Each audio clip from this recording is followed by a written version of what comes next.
अस्सलाम वालेकुम नाजरीन, मैं हूं मोहम्मद अब्दुल हकीम। 7H न्यूज में आपका इस्तकबाल है। पिछले 24 घंटों में इंडिया में कोरोना वायरस के 11,500 नए केसेस आए हैं। इस पर तमिलनाडु के चीफ मिनिस्टर एद्दापड़ी के पलनीसामी ने चेन्नई और दूसरे 3 डिस्ट्रिक्टों में 12 दिन का लॉकडाउन कर दिया है। 19 जून से 30 जून तक इस लॉकडाउन में सारी दुकानें खुली रहेगी, लेकिन टाइमिंग सिर्फ सुबह 6 बजे से दोपहर 2 बजे तक रहेगी।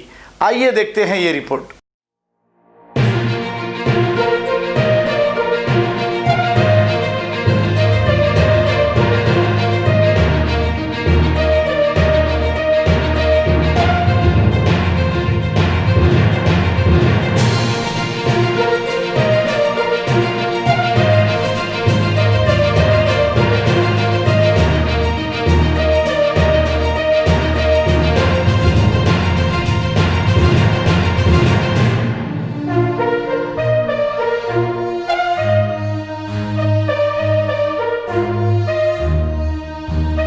A1 टाउनशिप की एक और नई पेशकश। जहांगीर पीर दरगाह से 2 किलोमीटर पहले मल्टीनेशनल कंपनीज के करीब, जो कि बिल्कुल आबादी से लगा हुआ, बेंगलोर हाईवे से सिर्फ 5.5 किलोमीटर, बीटी रोड से लगा हुआ, तमाम डेवलपमेंट के साथ 5,50,000 में 100 गज का प्लॉट। A1 टाउनशिप में आपका ये छोटा सा इन्वेस्टमेंट आपका और आपके बच्चों का मुस्तकबिल बदल सकता है। आज ही तशरीफ लाएं और A1 टाउनशिप के इस प्रोजेक्ट से फायदा उठाएं। Office at pillar number 235 opposite fisheries department, Rajendra Nagar, Hyderabad.